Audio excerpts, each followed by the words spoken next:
বাংলাদেশের নির্বাচনে যুক্তরাষ্ট্র কোনো পক্ষ নেবে না। রাষ্ট্রদূত বাংলাদেশের আগামী জাতীয় নির্বাচনে যুক্তরাষ্ট্র কোনো পক্ষ নেবে না বলে জানিয়েছেন ঢাকায় নিযুক্ত দেশটির রাষ্ট্রদূত ব্রেন্ট ক্রিস্টেনসেন।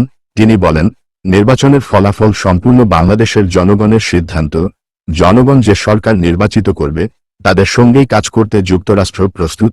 বুধবার 28 জানুয়ারি দুপুরে নির্বাচন কমিশন ইসি ভবনে সিইসি নাসির উদ্দিনের সঙ্গে বৈঠক শেষে এ কথা বলেন তিনি। এর আগে বেলা 11:50 দিকে এ বৈঠক শুরু হয়। বৈঠকে নির্বাচন কমিশনের সিনিয়র সচিব আখতার আহমেদও উপস্থিত ছিলেন। মার্কিন রাষ্ট্রদূত বলেন, যুক্তরাষ্ট্র সরকার বাংলাদেশের নির্বাচনে কোনো পক্ষ নেয় না। এই নির্বাচনের ফল কি হবে তা নির্ধারণ করবেন কেবল বাংলাদেশের জনগণ।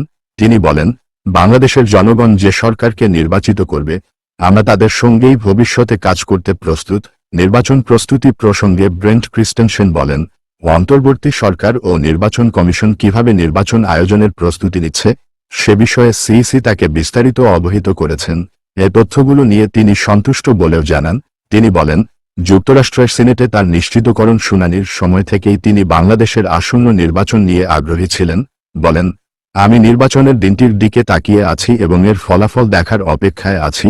মার্কিন রাষ্ট্রদূত আরও বলেন, সম্প্রতি প্রধান উপদেষ্টার সঙ্গে সাক্ষাতে তিনি জানতে পেরেছেন যে নির্বাচনকে একটি উৎসবমুখর দিনে পরিণত করার প্রত্যাশা রয়েছে।